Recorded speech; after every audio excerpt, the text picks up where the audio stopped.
¿Cómo estamos? Pues hablar de cine clásico siempre es algo que ilustra, siempre algo que nos enseña muchas cosas y que va a dar esa influencia a esos personajes, esos estilos basados en el género de intriga, como es el maestro del suspenso, Alfred Hitchcock. Cuando nosotros hablamos de Alfred Hitchcock, ese director de cine, productor y guionista británico, porque pues estamos hablando de Inglaterra, pero ahora como ya se acerca el mes de noviembre, tenemos ya que empezar a hablar de cine de suspenso, de ese cine de terror, ese cine que hay un grupo que lo sigue, que le gusta sentir esa adrenalina. Y ahora vamos a hablar de Alfred Hitchcock, ¿sí? Albert Hitchcock, pionero de muchas de las técnicas que caracterizan a los géneros cinematográficos de suspenso y thriller. Fíjense en que a veces nos gustan las películas de terror, pero a veces no, cuando no estamos muy relacionados con cosas del cine, no nos ponemos a ver quién es el director, quién hizo ese guión.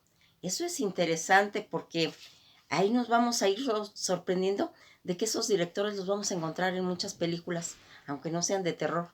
Y esta es una de las características de Alfred Hitchcock.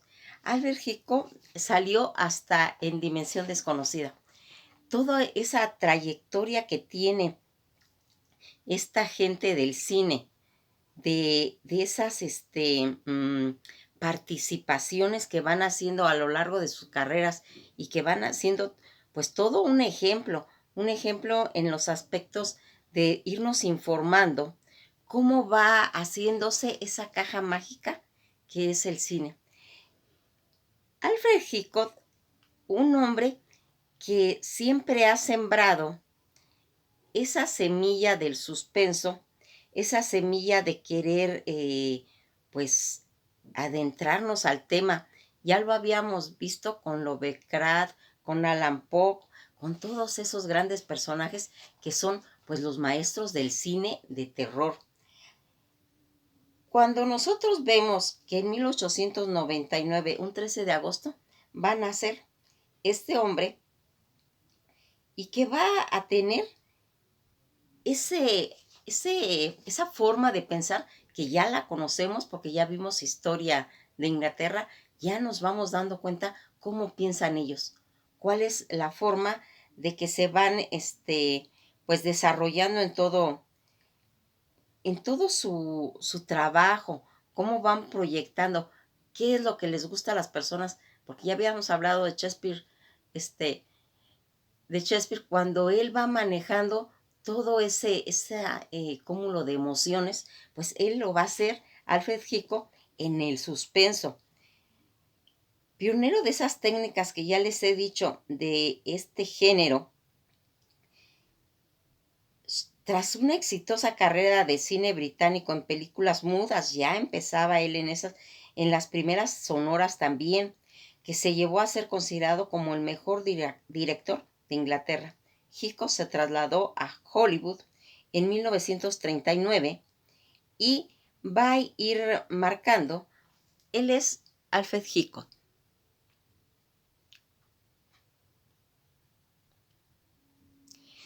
Cuando nosotros vamos transitando a través de su trayectoria, de su trabajo, nos vamos a dar cuenta que él va pues a morir el 19 de abril de 1980 en Estados Unidos, en California.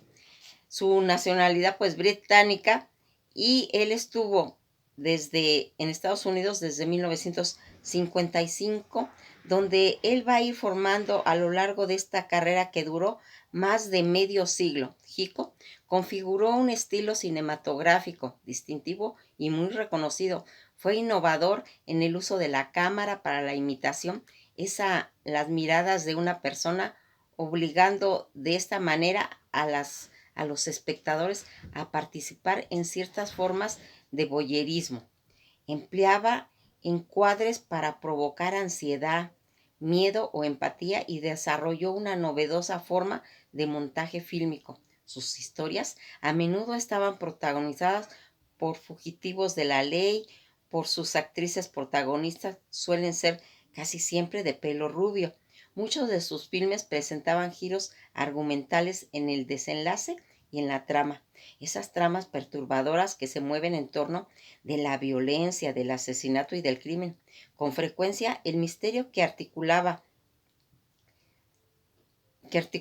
todas esas tramas no son más que señuelos llamados magnufils, como los que llamó el propio director, que servían para hacer avanzar la historia, pero no tiene mayor importancia el argumento. En las películas, Joco también abordaba a menudo temas como psicoanálisis y tiene una marcada connotación sexual. Gracias a los cameos en muchos de sus filmes, las entrevistas, los avances publicitarios, las películas y el programa de televisión, Alfred Hitchcock presenta el cineasta que se iba a ir convirtiendo en un ícono cultural. Ya vemos qué grandeza hay atrás de todos estos directores de este trabajo, esos innovadores, que por eso, gracias a ellos, tenemos todas esas técnicas que nos llaman tanta la atención en las películas actuales. Hitchcock dirigió más de 50 películas a lo largo de 6 décadas, reconocido a menudo como el mejor cineasta británico. Apareció primero de una encuesta realizada entre los críticos del cine en el 2007 por el periódico Dice Telegraph. El diario lo definió así: indudablemente el más grande cineasta nacido en esta isla. Hitchcock hizo más que cualquier otro director para darle forma al cine moderno, que había sido completamente diferente si él no hubiera tenido esa participación. La revista Movie Marker lo ha descrito como el director más influyente de todos los tiempos y es ampliamente considerado como uno de los artistas más importantes del séptimo arte. Ya ven por qué tenemos que hablar de todo esto, porque también lo vamos a ir haciendo en las canciones, en esas grandes bandas, en esas grandes orquestas donde hay directores fabulosos, donde todo ese trabajo se va a plasmar al ver cómo se dirige una obra musical, una orquesta, cómo va marcando todo eso. Y en el cine también, atrás de todos esos grandes actores que siempre comentamos cuando hablamos de cine, ¿sí? Están estos directores. Lo que pasa es que pues no se ven, ¿sí? Pero hay directores que salen, que les gusta salir de vez en cuando en sus películas, hay como perdiditos y después vamos a mencionar cuáles son de ellos. Pues este hombre en sus primeros años y en su infancia, pues cuando era el niño, Alfred Joseph Hitchcock va a nacer el 13 de agosto de 1899, como ya dijimos al principio, en un apartamento situado encima de la tienda de comestibles de su papá, en el número 517 de High Road, Leicester, al noreste de Londres. Fue el menor de 3 hijos del matrimonio entre William Hitchcock y Emma James Hallam. William Jr. Aquí él va a tener otros hermanos, nacidos años después que él. Sus padres tenían ascendencia irlandesa y ambos fueron criados en religión católica. Al respecto, el cineasta aseguró años después que tuvo una estricta educación católica. No creo poder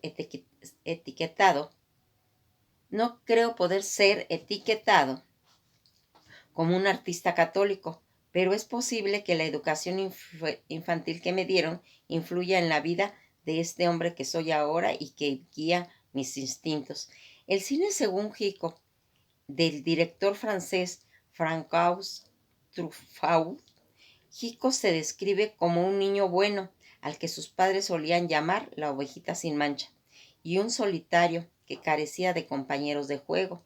Una de las anécdotas que contaba frecuentemente era que en una ocasión en que a los 5 años William le envió a la comisaría con una carta para el jefe de la policía, que a él, al leerla, le encerró en una celda y 5 a 10 minutos después llegó. Lo dejó ir con la advertencia de que eso es lo que hacen los niños malos. Tal suceso le había hecho temer a la policía por el resto de su vida. Este temor afloraba una y otra vez en sus películas, especialmente en las que protagonizaba eran acusados equivocadamente de algún crimen o perseguidos por las autoridades. ¿Se acuerdan cuando comentamos de que era importante hablar de las biografías? Creo que en todos los videos se los comento, pero es que es importante. Por eso es importante que nosotros veamos las biografías de los escritores, de los cineastas, de los actores, porque ahí en su trabajo van a ir marcando qué es lo que les atrae, qué es lo que les marcó, y esta es una de las características que también le va a pasar a Alfred Hitchcock. En 1969 aseguró un periodista que en sus inicios recuerda nítido en Linton's en la noche del sábado de diciembre de 1906, en la que el primer tranvía eléctrico hizo su recorrido inicial. Sin embargo, otra de sus memorias más antiguas se remonta a 1905, cuando vio una obra de teatro en la que el villano se acompañaba de una luz verde y música de orquesta. Recuerdo la luz verde, verde para la aparición de sus fantasmas y de sus villanos que él fue plasmando a través pues de las películas, siempre que iba a hablar de un fantasma, de alguna aparición o algún delincuente, un villano, pues ponía este color verde. A los 6 años su familia se trasladó a otro lugar, Lime's House, donde se hicieron dos comercios separados por un poco más de 90 metros. El Salmon Line, uno de 1,75 del Salmon Line, estaba dedicado a la venta de pescado, y el otro, a 130 de Salmon Lane, en la que la casa familiar compartía espacios con un negocio de pescado. De acuerdo con todo esto, va a ir formando en Jico una parte de su familia numerosa, y decía él que eran amorosos, que eran cariñosos, con el que se mantuvo unido durante toda su vida. Y su padre era atento y amoroso, él comentaba, tenía vínculos más íntimos con él. En contraste con William, su mamá, pues la diferencia de edades que tenía con su hermano hacía que no estuvieran pues muy cercano, no tener una relación pues muy cercana, y bien Alfred le tenía cariño y respeto. Desde 1907 recibió la educación inicial en la casa conventual joven en Poplum, en la que pasó 2 años después. Posiblemente estudiaría por corto tiempo, y ahí el 5 de octubre de 1910, a los 11 años, él va a ingresar a otro colegio. Sobre ese lugar señaló tiempos después, muy joven aún, intenté, cuando me llevaron internado a Londres, en un instituto de jesuitas. Probablemente durante mi estancia con los jesuitas, el miedo se fortaleció de mí. Detalló que en ese lugar se sentía aterrado por los castigos corporales que les daban, y en una conversación con un periodista italiano, apuntó: los jesuitas me asustaban mucho con todo, y ahora mi venganza es aterrorizar a otras personas. No obstante, también dijo que le enseñaron organización, control y en ciertas medidas análisis. Su educación fue muy estricta y el orden es algo que sugirió y que aprendió de ellos. Pues esto ha sido todo por hoy, y nos veremos en el próximo video. Pasen un buen día.